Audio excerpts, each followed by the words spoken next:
Ladies and gentlemen, all rise. Court is back in session. Welcome to another exciting episode of The Devil's Due. I am your host, Carl Duty. With me, as always, is a man who, when he combines with his other bandmates, they form the super robot heavy metal Rockatron, Mr. Drew Celestino. Wow.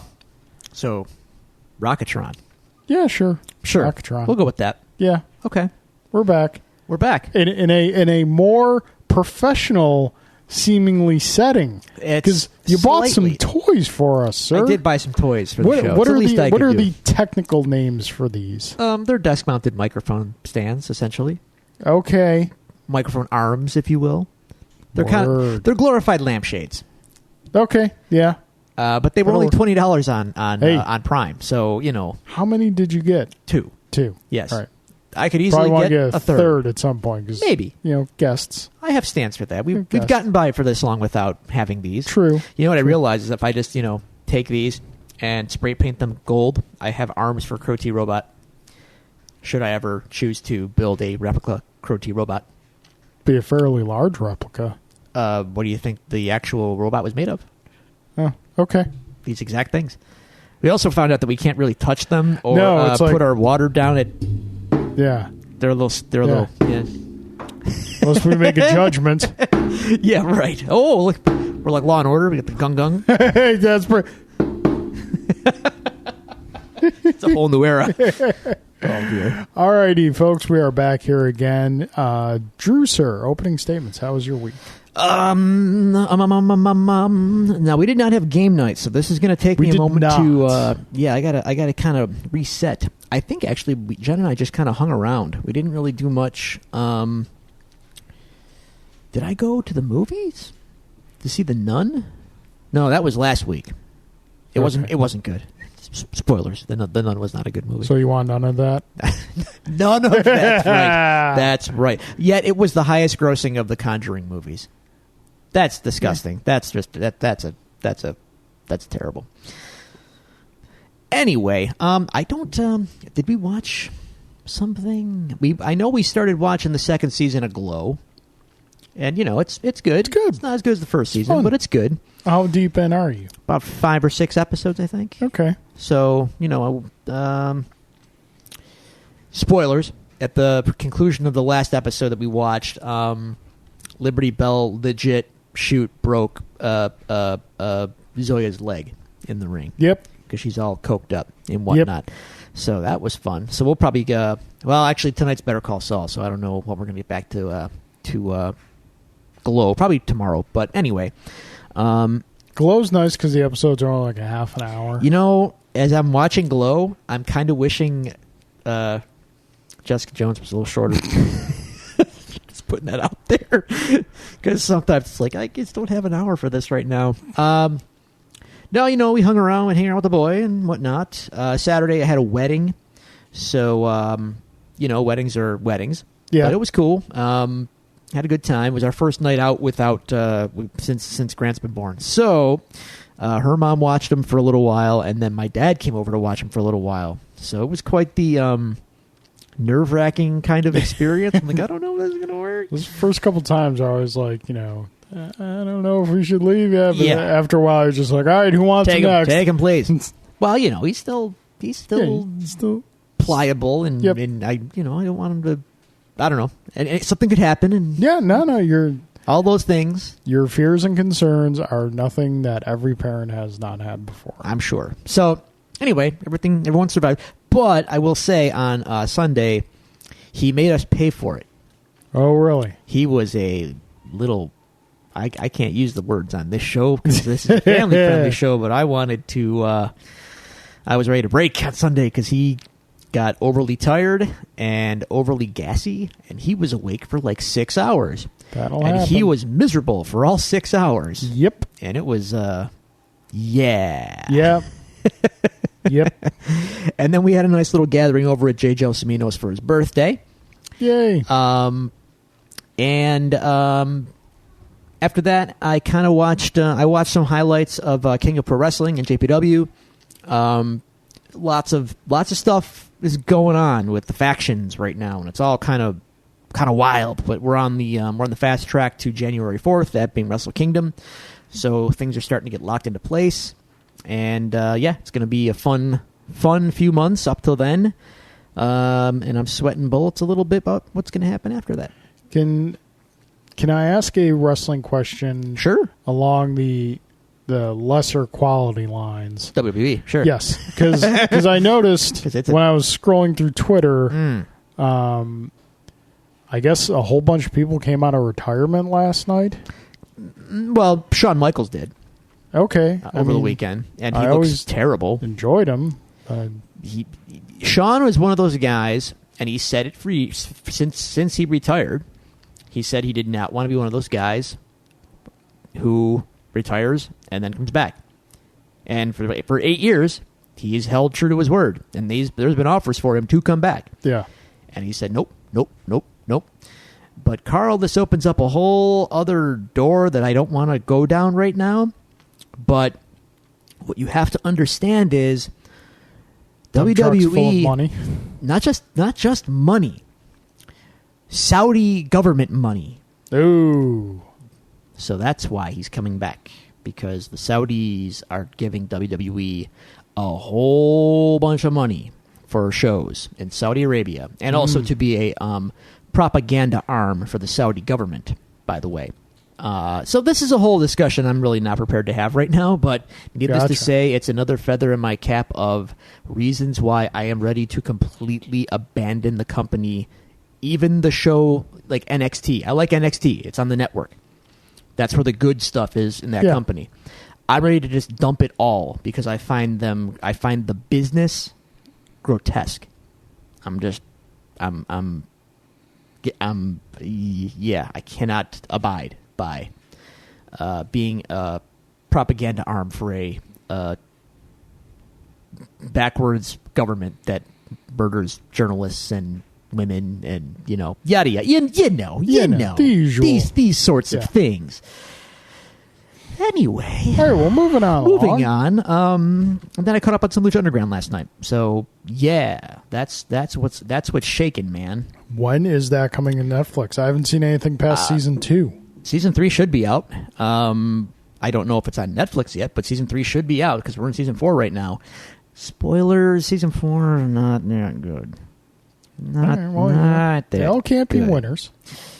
I mean, episodes all can't be winners. We're talking the whole season's been kind of like, we're just kind of making this up as we go along now, are we? Okay. Are the matches still good? Not really. I mean, there's been a couple good ones, but it feels rushed. The whole season feels very rushed and slapdash, and it doesn't feel as well put together and thought out, and it's just not as good. I mean, I still dig it. There's still cool guys there, and it just feels like they're not putting in the effort. Still better in WWE, though? Yes. Yes. Even in a neutered form, it's better than WWE by a lot. But so that was just my and JPW. Things are heating up. It's going to be fun. And then come January, I don't know what's going to happen, and I'm kind of scared. But Kenny gonna lose the belt? I'm not concerned about the title. I'm more concerned about Kenny, the Bucks, Cody, the Elite, all of them going to WWE. So it very well could happen. They're the hottest name in the game, and WWE knows that. And dump trucks full of money are dump trucks full of money. Yep. So even though these guys are part of their appeal, part of their attraction is that they are the best guys not in WWE and make it, they've made their bones themselves, and they're independent, and they're self-made in a way, right? So I think if they were to go to WWE, I think it would hurt their credibility with their fans personally. But then again, some fans might just go like, well, money's money. I understand. Good for them. Get paid and, whatever. Yeah. But to me, if they go there, I know they're going to be just a bunch of goobers, and they might as well not exist anymore. So anyway, we'll see. We'll see what happens. We'll see. So, hey, how was your week?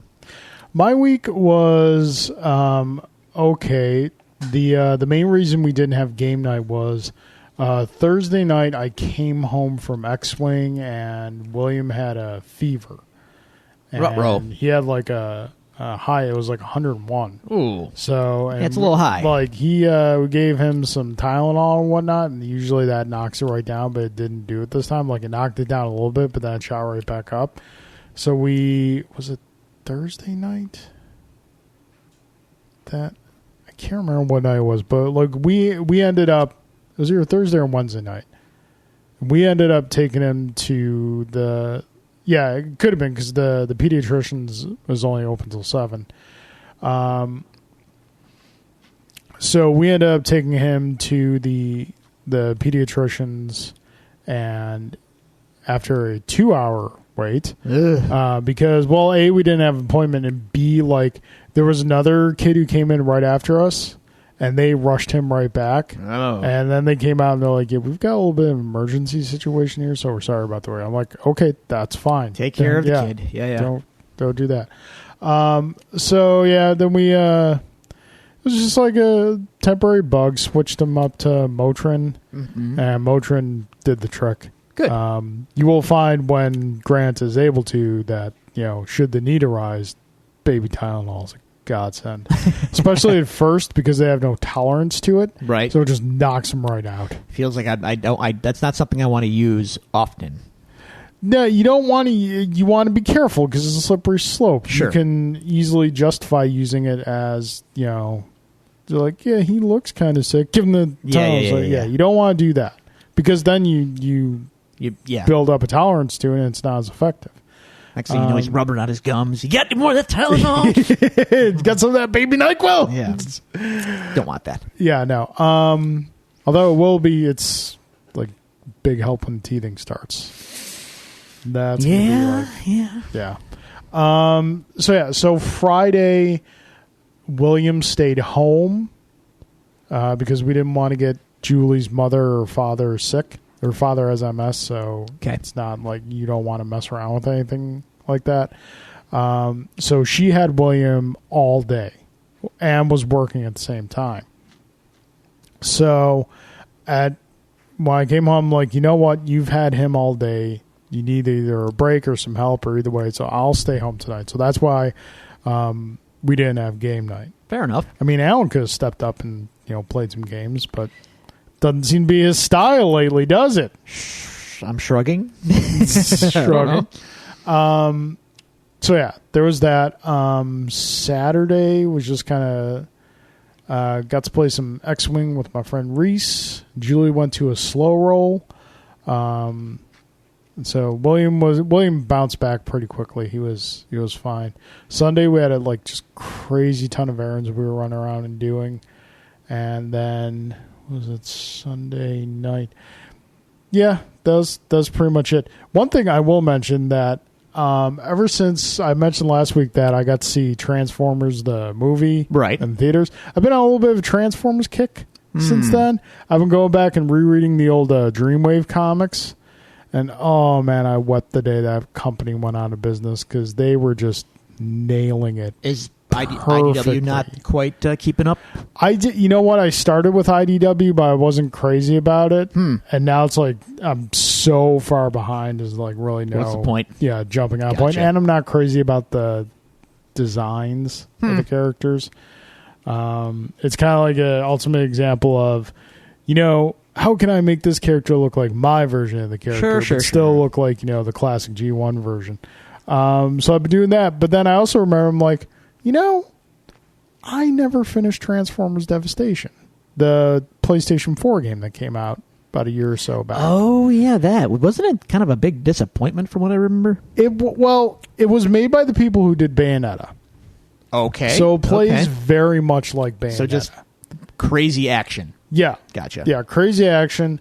When I started playing it, I was like, why did I put this down again? I couldn't remember why.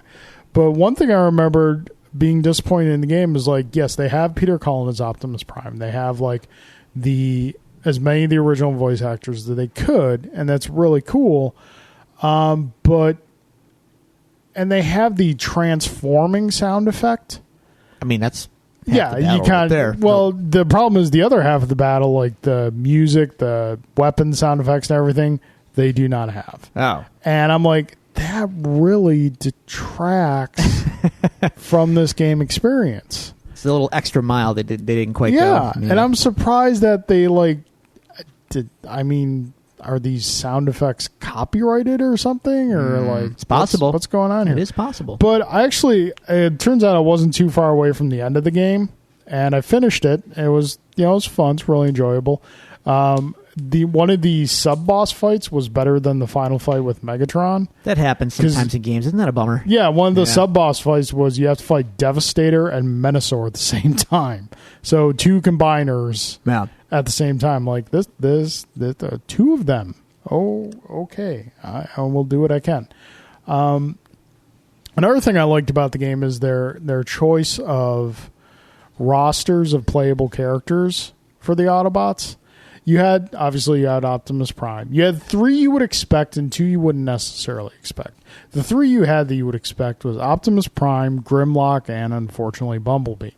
The 2 you wouldn't expect they had were Wheeljack and Sideswipe. I mean, Wheeljack I could maybe see. Yeah, but he was never like much of a... He was never like a fighter. No, but he's a popular character. He was always a tinkerer. Sideswipe was cool to see because of the cool design of the character, and the same voice actor who voiced Sideswipe did Duke in G.I. Joe, so they had him back, so it was kind of cool to hear that again. So yeah, I mean, you could probably get that game dirt cheap now. It was a PlayStation Plus free game for a while. Huh. I would, if you get it dirt cheap, it's a fun play.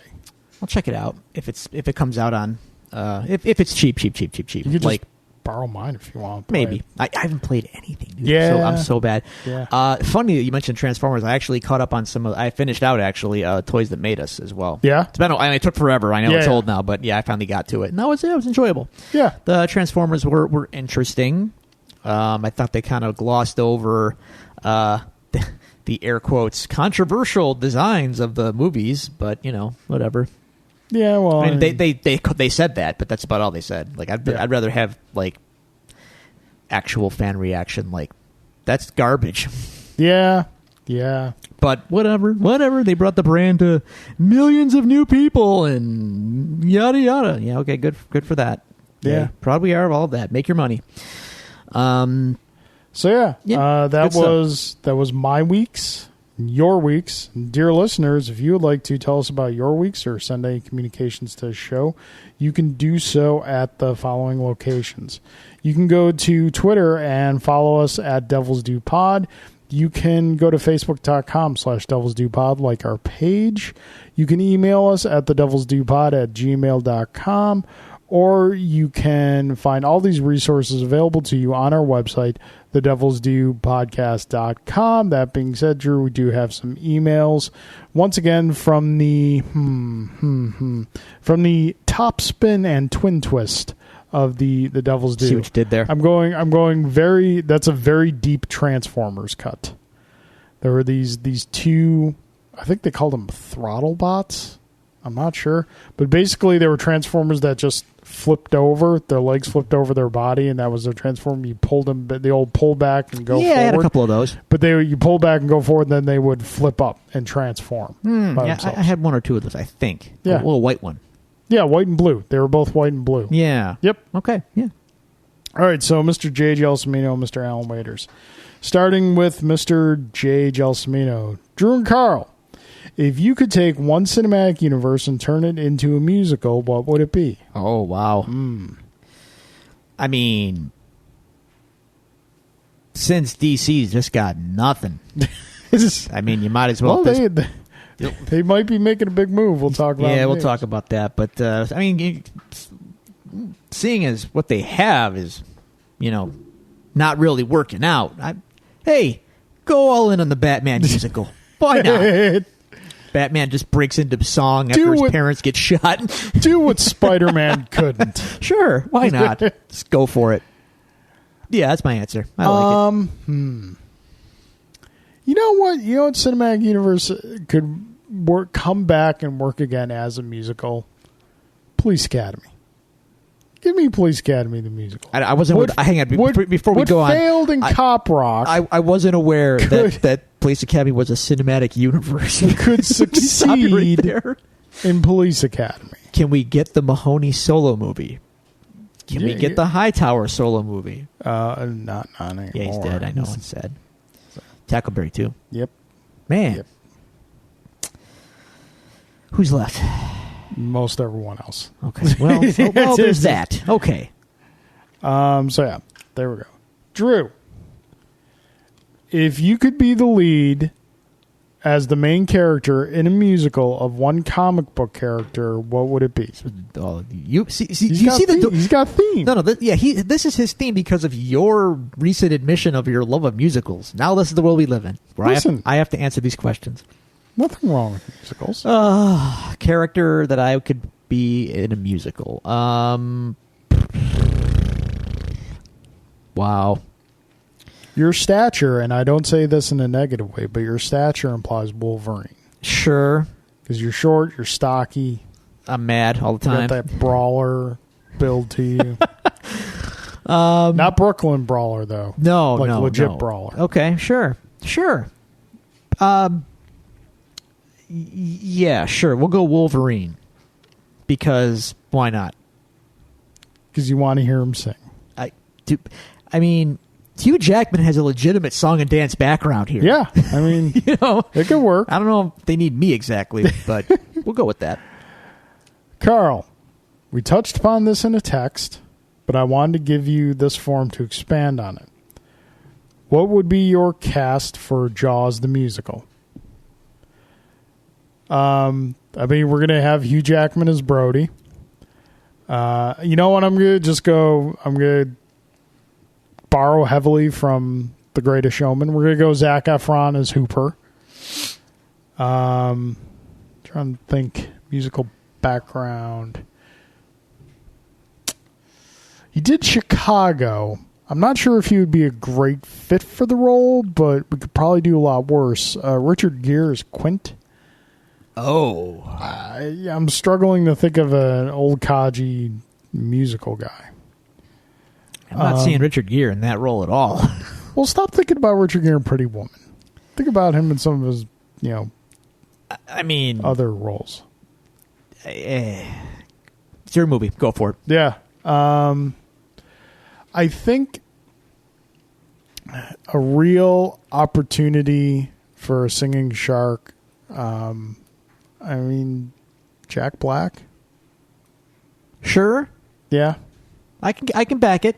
That's probably about as far as I want to go with this. All right. So, yeah.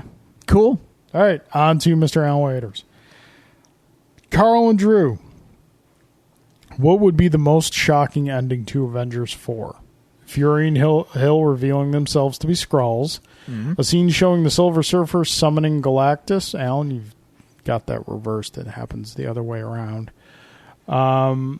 The former Stark Tower renamed to the Baxter Building with the Fantastic Four on top, or a shot of the X-Mansion with Professor X surrounded by the 92 X-Men.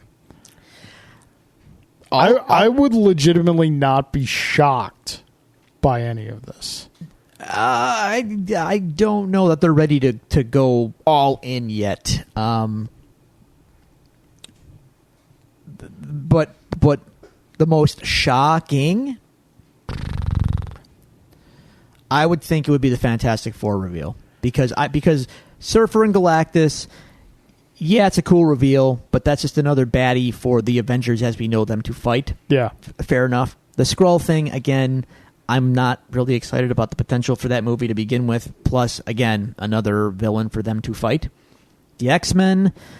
I think we gotta. We'll probably get into this a little bit in the show. Well, maybe not. I don't know if we are this week, but it's I'm ready to maybe put the X-Men on the shelf for a little while. I really think they need that. Yeah. So the reveal of the Baxter Building and the actual Fantastic Four showing up, I can get behind that. I think fans would really get behind that. Yeah, that would be a slight pop off in the theater. Yes. So yeah, I would agree with that as well. Fair enough. Carl, do you think Marvel will regret firing James Gunn, especially if Suicide Squad 2 is extremely successful? Oh, Alan's stealing our thunder for the news. Well, this Alan week. always asks a question for something we're going to discuss in the news. That's fine, because that shows you Alan's got his finger on the pulse. He does. He's like Kevin Feige. Listen to the show. Exactly. Yeah, we'll table that for the news. Not sure if big conglomerates like that feel regret in the way that we mere mortals do. So, not sure if regret's the proper word. All Sure, depend- Kevin Feige probably. It all regrets depends but- on the dollars. Yeah. Drew, the new Spider-Man game for Sony is being called the starting point for the Marvel video game universe. Wow. Oh, God. Okay. Go on. What other Marvel franchises would you like to see in the universe? We talked about it on this show, and I think it still could be done and should be done, albeit with less Tony Hawk physics because reasons. I want a Daredevil game in some capacity. I mean, we live in the world now where like the Arkham formula clearly works. Yeah. And it doesn't have to be necessarily limited to Batman. Like, dude, when you use the sonar stuff in Arkham, like, you might as well be Daredevil. You're basically Daredevil. doing Daredevil. So, let's get some of that, or maybe you can heighten his other senses in the game too, like certain buttons give you his hearing or whatever, something like that would be pretty cool. I think like when you kind of step back and think about it, Spider-Man as a character and the history he has lends himself very well to the video game medium. Sure. Not all the Marvel characters necessarily do. Sure. Right. The one that pops to mind instantly was Iron Man. Yeah, didn't they try to give him a game? Yeah, I think the last cinematic movie to have like a legit video game release. Sega made it, did Iron they not? Man 2, yeah. Well, that was their first mistake, giving it to Sega. And like the flying around and everything was fun, but like you really have to do something new and interesting with that game. Like I think armor customization would be the big. That's a no-brainer to me. Yeah. Like you should be able to like totally like almost like a mech game where you just upgrade all your stuff. Yeah, there should be no reason why I shouldn't be able to wear every single suit of armor from Iron Man's history. Yeah, in that game, totally. I think possibly a World War II era Cap game.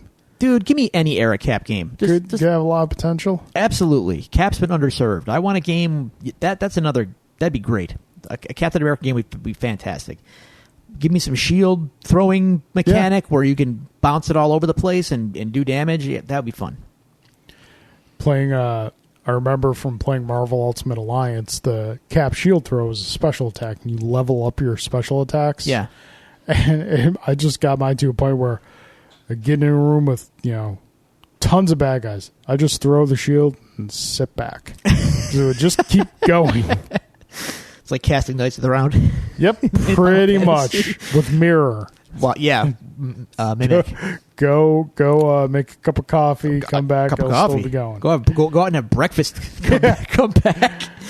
Those are safe answers, though. Are there any deep pull characters you think could carry a game? Punisher carried a game. He did carry a game. That PS2 Punisher game is legit to this day. It was pretty legit. I'm trying to think. X-Men seem to only ever really lend themselves up to beat-em-ups. Yeah.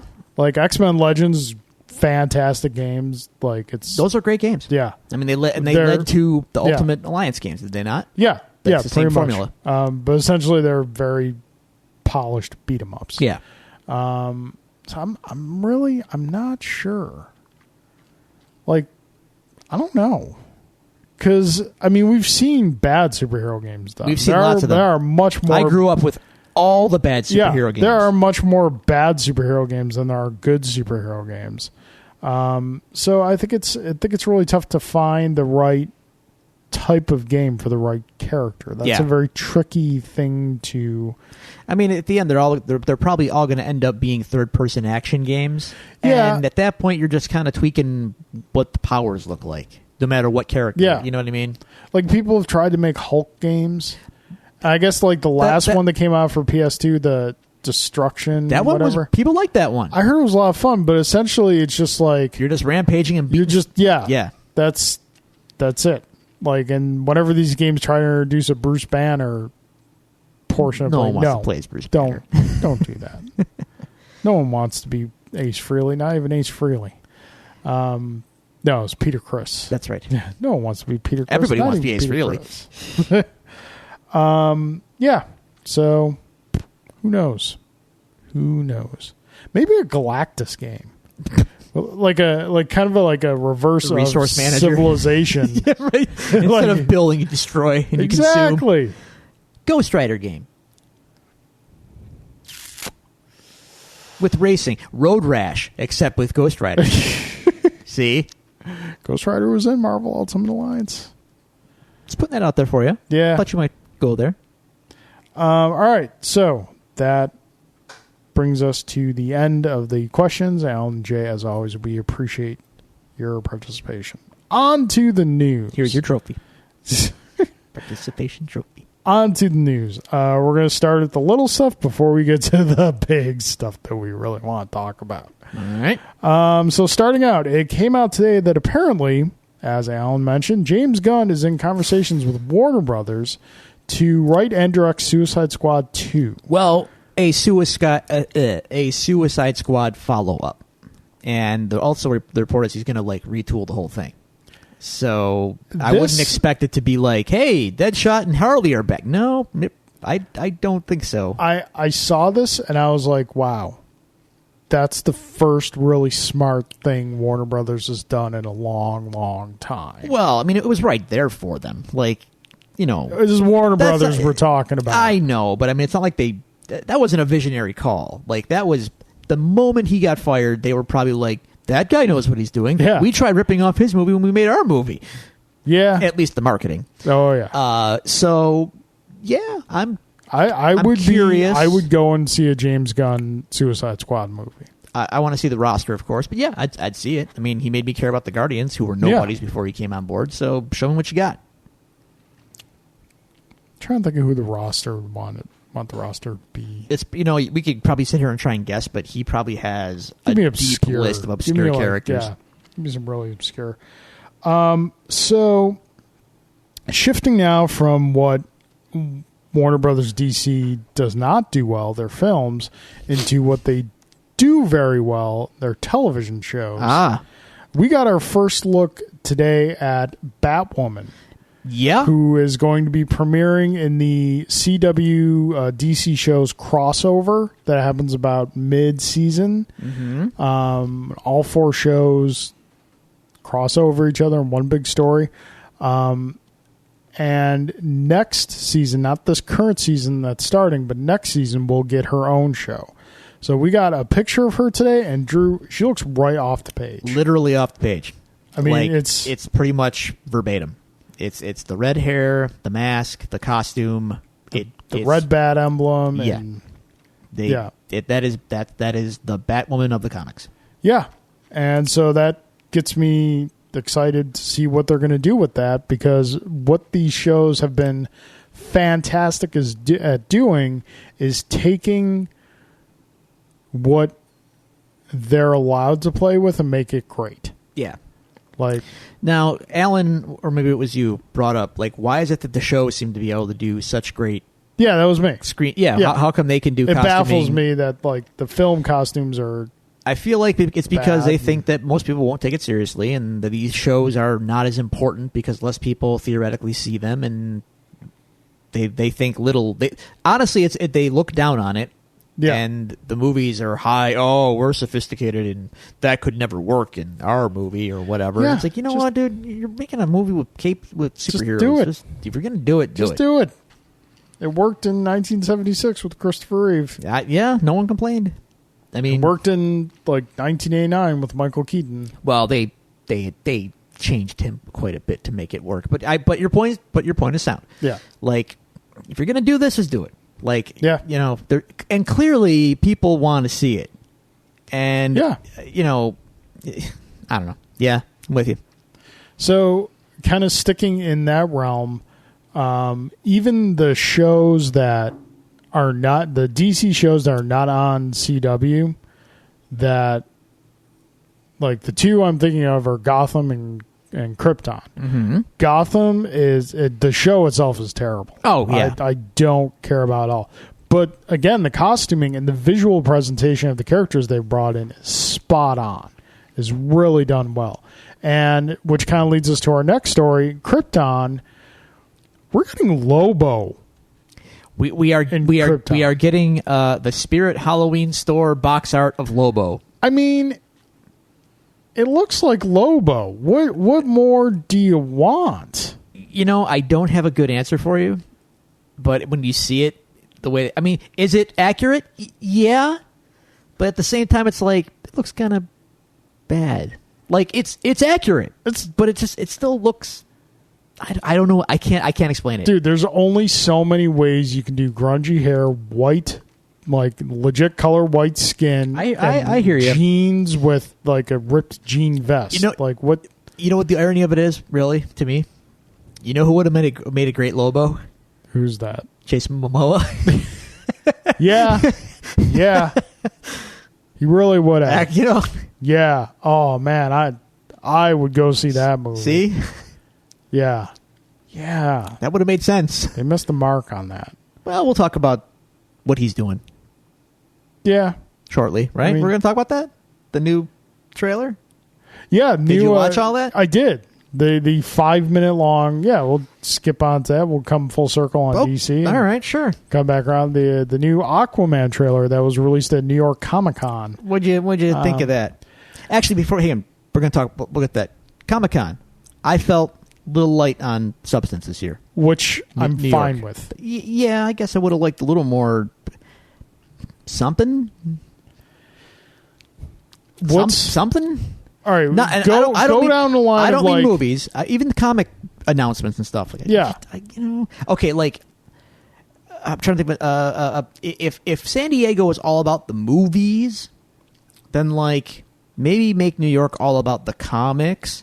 Kind of like, if this is by no means true anymore, by the way, but like how WrestleMania was all about the spectacle and casual fans, and then SummerSlam was, finger quotes, the workers' show where like the wrestling would be. It's not true, but similar idea. Like if San Diego is going to be owned by Hollywood, then make New York like your publishing news bonanza, and I don't feel like we got a ton of that. Yeah, I can see that. Just looking at like what the big two would have to announce, a lot of the stuff has already kind of either been announced or is currently running right now. Like DC's doing Heroes in Crisis, and I got the first issue of that. I was just like, I think you said it. I was like, and I read the issue and I agree with that. I was like, can we have a DC event that doesn't rely on killing a whole bunch of characters? Yeah, and like, dude, I like Tom King. But I don't know that I need Tom King. Like I like Tom King on Mr. Miracle. I like Tom King on Vision. I love Tom King on Batman. There you go. But like I don't know that I need that kind of aesthetic applied to the whole company. It's like I like 300, but I don't know that I need Zack Snyder having that vision for the whole DCU. You know what I'm saying? It's like that. Yeah. But I mean, a couple. Killed off some they tend to do in these things. There's I wouldn't call them major players, but players. Character, I didn't read it, but I know things. Y, and Z. Yeah. That are in the canon that they can use as canon fodder. But then there's like, the B-listers like, Roy Harper and Wally West. But even Wally West though isn't what he used to be, right? Like he's not the Flash anymore. Because they had to bring Barry back, and since Barry's come back, Wally's like nowhere. Like Wally and Barry were kind of the bridge. The story they were doing with them is like they were kind of the bridge of the classic DC, the pre-New 52 DC universe and the Rebirth universe. Yeah. Like they were starting to get memories back and whatnot. But like I didn't like that, the very summary statement of what they were doing. I wasn't reading the full thing. But yeah, it's just like you don't need to do this. You can have an event like this. Like the concept of the event is really cool. You don't need to execute it in this way. But they will. So Aquaman. The movie. 5-minute trailer. It doesn't look want to go first? horrible. I mean, I'm not measuring it by Marvel standards. I'm measuring it by DC standards. Okay. By DC standards, it looks like James Wan is trying some stuff. He's going outside of the box. He's using this radical new invention. It's called color. Yeah, it's definitely colorful. I support that. Yeah. I thought the Black Manta's sweet. Right off the page. That's dope. The fact that they went for it and just said, you know what, we're just going for it. Yeah. Okay. Big eye lasers. Yeah. Working. The last reveal when he's in like the legit the orange Aquaman. Yeah, the suit, Aquaman I'm like, costume. that looks freaking amazing. Yes. I thought the CG on the rooftop chase scene was really terrible. But yeah, it wasn't good, know? but they're not. I mean, it's probably not in the can yet. They got some polishing up they can do. We always say that with they never do. They never polish it. But yeah, I mean it's something. You know what they did though in the trailer that miffed me hard. What? And it goes back to Attack of the Clones. I know I have to invoke a prequel here. I hate it. Oh God, I feel so dirty. So, like, she does that thing where they have to, like... And by the way, total ripoff on The Fifth Element, by the way, where she, like... they're in that thing. Oh, they yeah, have to activate they need the water. They need the water Yeah. to activate whatever this big gearbox is or whatever. Come on, I got no fire coming. Come in. So, like... Okay. Here's what you do. Here's what she does. She, like...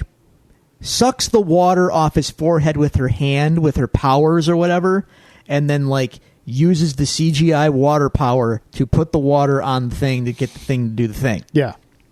That's what I said. You heard me. To get the thing to do the thing. Dude, just wipe your forehead with a little towel and then wring it out. It will cost you, like, 50 cents for the towel and the effect, right? Like, just be practical. Don't show off your CGI toys because you have to. It's like that scene in Attack of the Clones. Oh, my God. Where stupid Anakin is sitting there with stupid Padme at the dinner. The fruit. The fruit. You know, I didn't say anything. You said Anakin, Padme at the table, the fruit. I didn't have to say a word. You knew. That's amazing. That's amazing. And he's like, he takes the fork. It was probably a CG fork for all I know. And he cuts the fruit, and it's like clear as day that it's not there. Yeah. And you're like, dude, he cuts George, the fruit with no resistance in his hand whatsoever. Just go to the market, dude, and get an apple. George, here's a... You know what? Give me $1. I'll go get you a pear. Yeah. We'll spray paint it purple. We'll call it a space pear. Oh, God. That's so funny that you and I was talking about. Oh, yeah. Yeah, that drove me nuts for years. Yeah. Oh, that and the other one in that movie. Now look where we are, tumbling down this rabbit hole of the prequels. When they're on the desert planet later, and Tatooine or Geonosis? No, whatever. Yeah, that whatever. Geonosis. Sure, where they're all fighting the bugs and all that stuff. Yeah. Okay. So after Leia, Padme poorly imitates Leia shooting at the Slave One with shooting after the ship that had no bearing on anything in the story, but she looked really angry because they wanted to evoke Empire Strikes Back because George Lucas' act. But anyway, they get off of a transport into the sand or something, and they go running towards something. I vividly remember this, and you could clearly tell that their footprints in the sand were CGI, and they, like, again, George, we'll go to Home Depot. We'll get a sandbox. We'll have them run in it. It'll be great. No, I think I'm just going to put that in with the computer later. Yeah. All right, George. Way too much CGI. So anyway. The prequels. Aquaman. Repeating. It's full circle. Like poetry. It rhymes. But I think it looks fun. It definitely looks tonally completely unlike Justice League or Bat versus Superman and all that nonsense. So hey, good. Go with that. Good on you, DC. Roll with that, DC. All right, Drew. Let's get to the real news. Or to the meat here. Okay. Of the week. We were saying last week, hey, this This Daredevil season's starting soon. We haven't gotten like a legit trailer. What do we get the next day? A legit trailer. We had a little something. We had like mini teasers. We got a lot more. Oh, did we get all this stuff? The first full trailer for Daredevil Season 3 dropped last week. Mm-hmm. Not only did we get the first full trailer, then we got like a little follow-up trailer. Which was almost more that made important. All the excites. Uh-huh. Oh, Drew. Uh-huh. To quote Willy Wonka and the Chocolate Factory, don't care how, I want it now. Mm-hmm. And that's a lyric from a song in a musical, so just so you know. Well, we're going to get it in about 2 weeks. Yes. So get ready. Yep. And as soon as I saw, before they even formally announced it, because they did formally announce it like a day later. Yeah. We saw that trailer, and at the end of that trailer, I went, yo, that's Bullseye. Yep. Yep. Okay. It's You have my attention. Oh, they had our attention from, hey, we're doing Daredevil Season 3. Okay, then I'll steal a line from A musical? Tarantino. No, not quite. And I will say, gentlemen, you had my... I screwed it up. You had my curiosity. Now you have my attention. Or is it the other way around? You had my attention. Now you care. I got to watch Django again. At this point, all you can rage on Twitter about how I don't know my Quentin Tarantino. But yeah. I know. I'm sorry. I screwed up. What would you rather see Tarantino direct? A Star Trek film, as he is being reported to be in works Yeah, for? we'll see if that happens. Or a musical? Musical. Tarantino musical? Absolutely. I can get behind that. I want to see how many F-bombs Sam Jackson can drop into a song. In song form. That'd be great. All right, so this trailer, we get a glimpse into what the story of the season's going to be. Basically, Fisk is out. Yeah. He knows Matt is Daredevil. Yeah. And he's just going about ruining his life. Again, they are, as we've expected, doing their version of Born Again. Yes. Which, that's what he does. He systematically destroys Matt Murdock's life. Which makes me wonder if an important storyline of Born Again, which is how Fisk came about the information, will be done in this series. I don't think they will go that route. No. Based on what I don't think we're going to have time, unfortunately, to do the Born Again recap show in time for... Yeah. So what we'll have to do is maybe just keep it on hand, and we can do our comparisons and our analysis with it on hand when we do the show. So, no, I don't see the Karen of this show selling out Matt to the Kingpin, because that would involve a lot of character work that I don't see happening to her. You would just kind of murder the character. Yeah, if you did. This version of Karen isn't there. Had she had some kind of downward spiral in season 2, then, or in The Punisher, or something, then maybe. But with what we have now, no, not a chance. So ultimately, it doesn't. I'm not concerned so much with the how. Matt's look, dude. It's not that hard to figure out. Yeah. So Kingpin's gonna find out, and then it's what he does when he finds out that we're gonna find out. Excuse me. And not for nothing, but as these Netflix shows, I honestly don't know how much longer they're going to be on Netflix, and I don't know what the plan is going forward for all this stuff. I'm wondering who might not make it out. Everything I've seen reported says that at least these shows are staying with Netflix.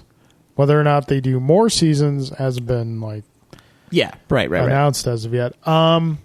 So the next trailer was very Bullseye centric. Sure was. So now you're much more versed in this character than I am. Okay. Does this appear to be... It's a version of Bullseye. Okay. Now here's the thing with Bullseye.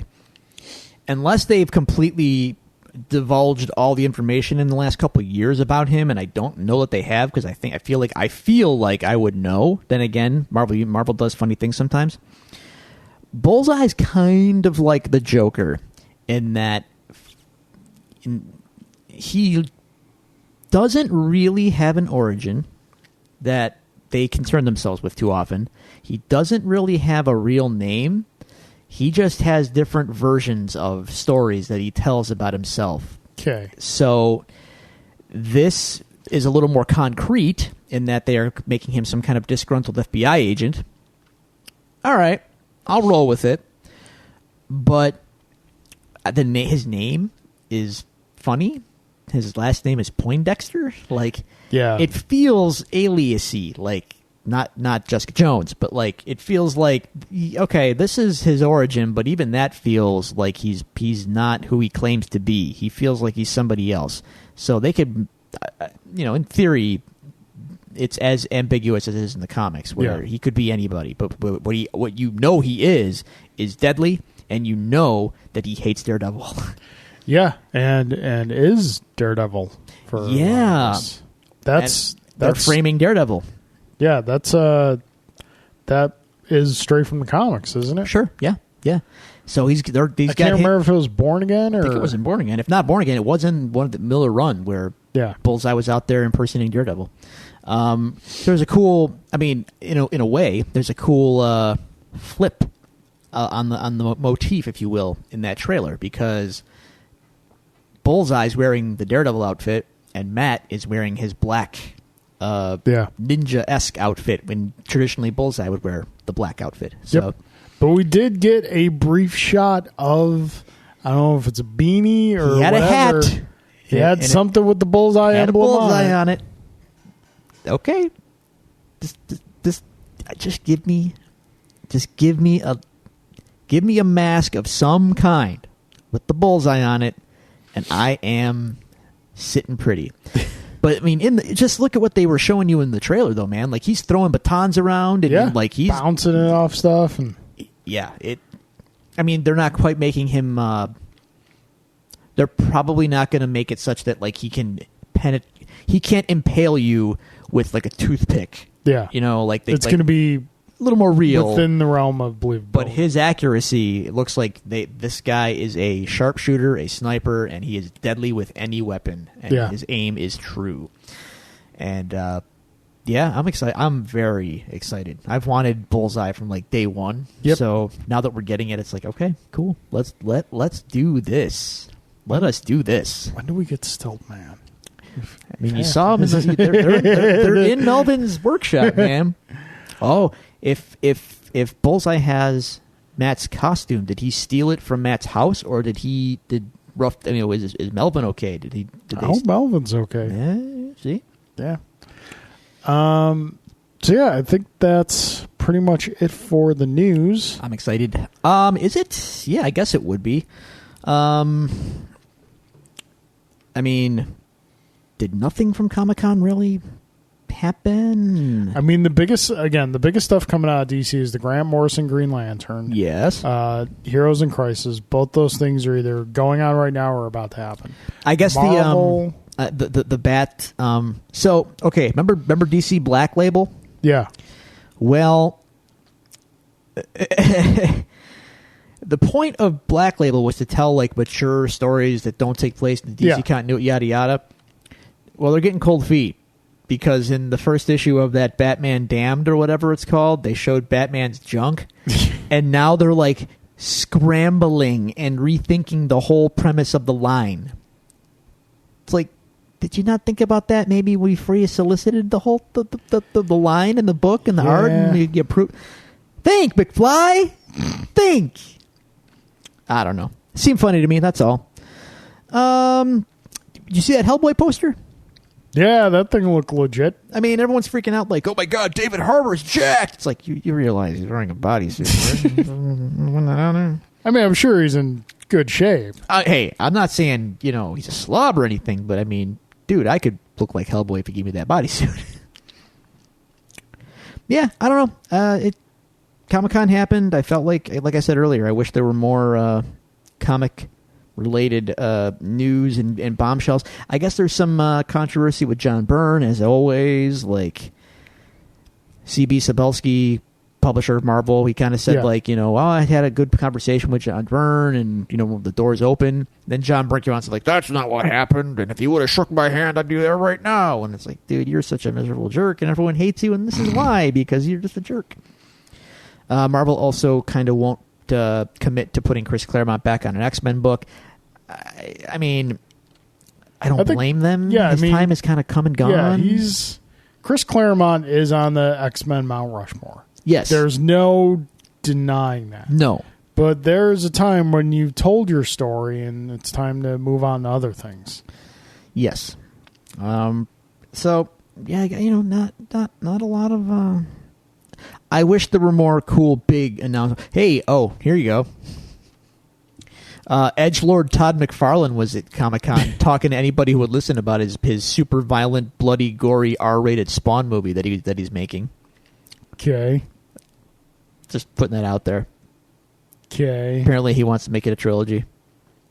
Okay. And it's going to be violent and push the boundaries of our ratings, and because, Sure, Todd. Because Todd McFarlane.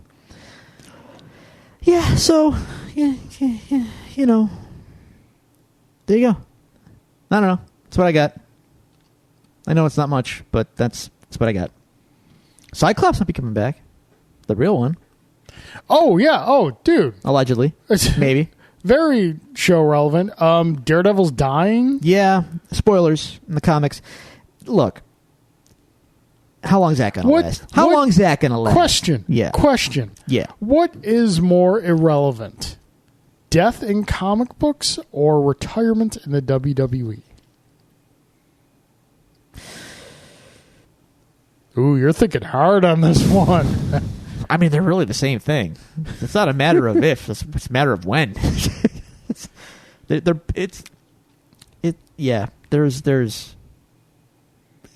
death in comics doesn't matter, and wrestling retirements similarly are not real. Yeah. Guys come back all the time. They come, they go. It's all stunts. It's all a big stunt. Yeah. Yeah, I got no big comic news. I was hoping something caught my eye, but you know what? It really didn't. So that's what we got. All righty. Have fun with all that. Cool. Well, on to what's going to be an interesting discussion about Jessica Jones, episode 9, because I didn't get to finish the episode. You did. Yeah. I didn't get to take notes. Guessing you did not either. Noticing a lack of paper around. Well, so we're going to impersonate paper being rustled. I got nothing here. Yeah, you know what? I mean, I don't know, man. We're in the lull. It's safe to say we're in the lull. Yeah, I mean, we got on the plus side, we got Jess trying to reform her mom. Yeah, but like, here's the thing I bumped up against in this episode that I did the first time around when I watched it too, is like all the progress Jess has made in becoming a better person just kind of gets flushed down the drain in this episode. That's it. Yeah, because like she was not like kind of trying to be better, but she wasn't not trying to be better. And then like I get it. It's your mom, dude. Good pull. But like this, she murdered many, many people very brutally, including an ex-boyfriend. Yeah, who was a current boyfriend at the time. Yeah. Jess. But it's her mom. It's your mom, dude. I know. Hello, Stacy. It's an interesting. I mean, mom. It's an interesting dynamic. I don't think it's not bad. It's just like how kind of it's paced and how it's being handled. You know what I think? I want to get your feedback on something. Do you think our pacing issues with the show? I mean, it may not apply because you're kind of watching this in more the sense of traditional television. You're doing like one episode a week. You're not binging it or anything like that. Coming back to what I said earlier, our shows are hard to binge for me. Like Glow, I'll crush 3-4 episodes of Glow, like easy. But this is too. I mean, they're long, and it's just. I know the idea is to binge them, but I can't. I don't consume things of this form like that. Yeah, and I think we've kind of mentioned before about how these series could use a one-off episode or two just to kind of break it up. The irony of that is they tried doing that in season 2 of Stranger Things, and everyone crapped on it.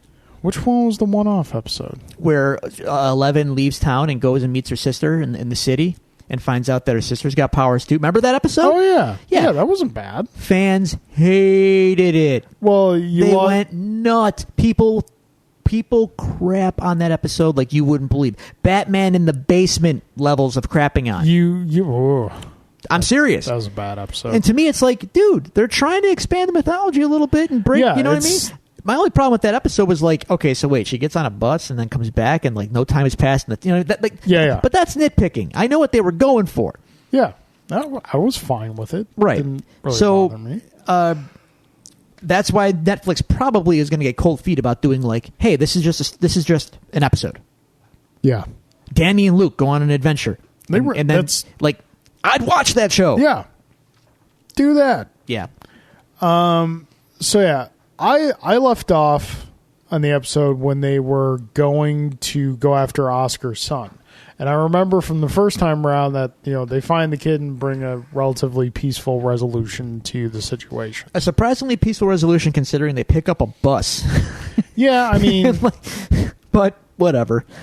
I got to tell you, man, this whole thing with her mom, I'm not... You're not feeling it? I'm just not feeling. This is not where I wanted the season to go. I'm all for exploring Jess's relationship with her parents and all that, but like having one of them actually be alive and she has powers like Jess, but she's crazy. Well, this is a comic book show. I mean, I know, but I think it's just not where I wanted this to go. I think you'll be satisfied where it ends up. All right. I don't know. Just kind of like this episode, next episode, kind of have to plow through. And then we got this. I'm sorry, man, but I knew it. I knew it was going to happen. Then we talked about this.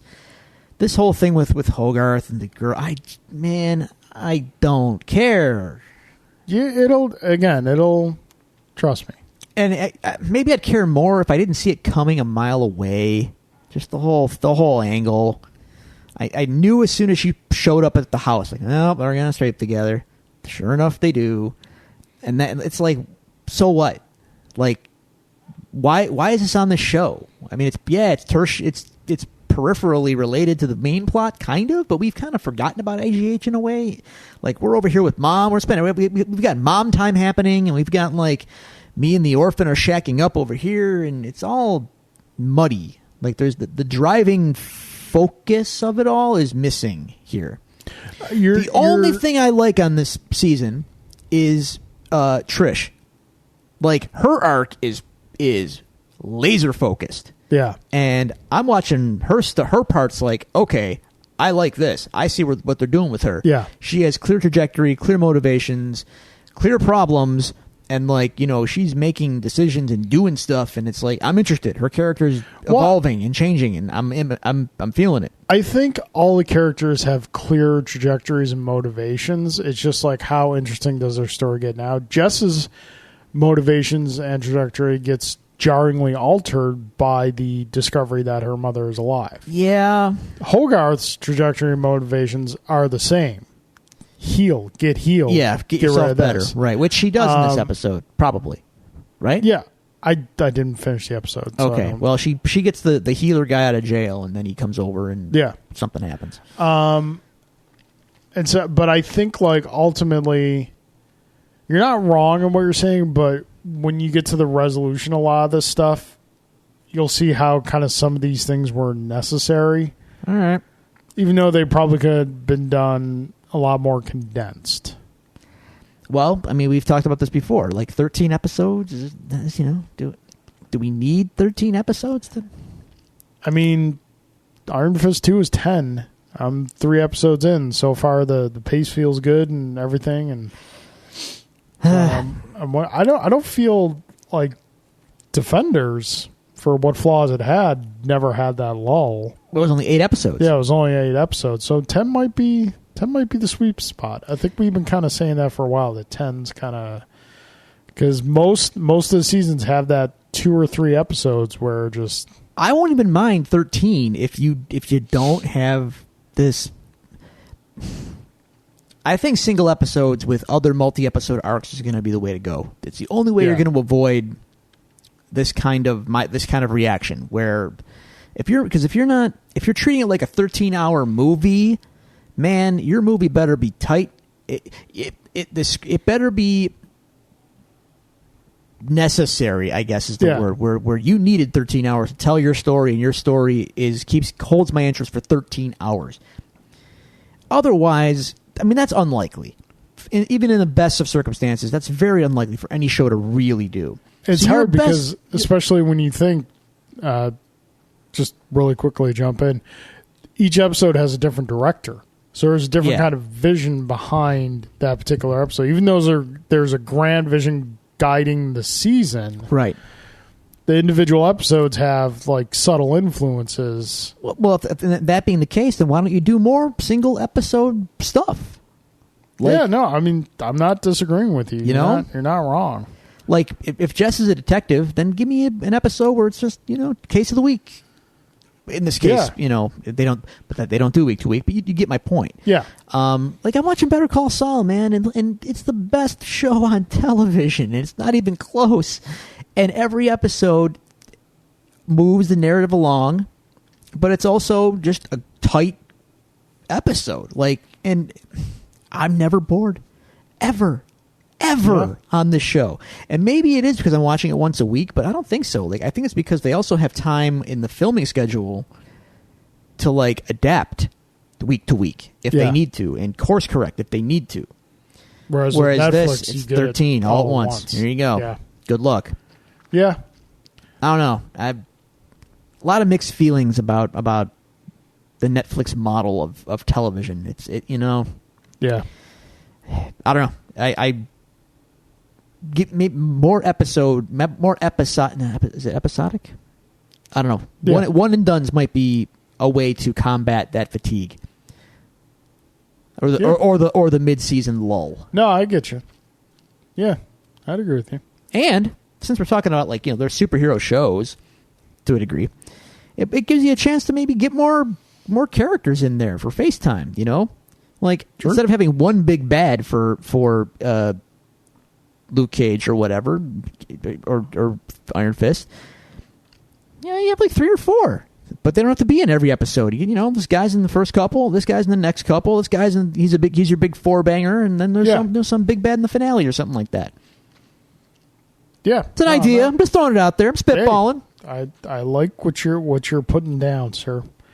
So yeah, I think that's pretty much all we got for Jessica Jones this week. Yeah, Jess does a good deed. I feel bad. We're just looking so far ahead to Daredevil. I know. I really feel like we're shortchanging Jessica, but it's nature of the show. It's where it's going. Well, I have to tell you that I don't feel like we're shortchanging it. I feel like there's not a lot to really dig my teeth into that I want to talk about week to week. I mean, it's just not that great. We may I'm just not that into it, man. We may just do because we got 2 weeks until Daredevil starts, so we may just do a season wrap up. Yeah, on one episode, and that wouldn't be next week. It would be next week. It would be next week. Yes, it would. Oh yeah. All right. Well, yeah. Can you do it? Can you knock out? I will make my best effort. Alrighty. That's a yes. If it has to be done, I will make it. I think done. we kind of have to do it. So, Jess, we're gonna put you to bed. We've dragged this out long enough. I'm sorry. Which is sad because it's only been the past couple episodes where it's really slowing down. Leading up to that, it was going really good. Yeah. Oh yeah. I'm curious to see what's gonna happen with Trish because she's off the reservation here. No, I mean she's crazy. She's drugged up. She quits her job in epic fashion. Yeah. She's getting ready to take to the streets and become Hellcat for sure. And but she's all out of the good stuff. Yeah. The inhaler is empty, and she's got a job interview to go to, and she's probably not going to be in good shape for it. So. All right, folks, that does it for this week. Another episode of Devil's Due. We appreciate you listening. Do us a favor. If you see we post on social media our new episode listings, please, by all means, share those and put the word out about the show. If you want to contact the show, ask us any questions or anything, you can do so at the following locations. You can find us on Twitter. Follow us at Devil's Due Pod. You can go to facebook.com/Devil's Due Pod. Give our page a like.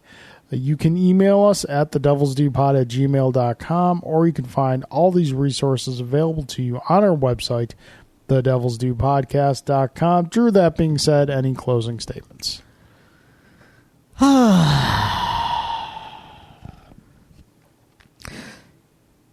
When are we going to start the Glow podcast? I kid. What would we call it? Glowcast? Nah. Gorgeous lads of wrestling? Wow. I don't know. Okay. But yeah. Glow's, I'm enjoying Glow. All right. That's good. Okay. All right. Good talk. Take it easy, folks. Court's adjourned.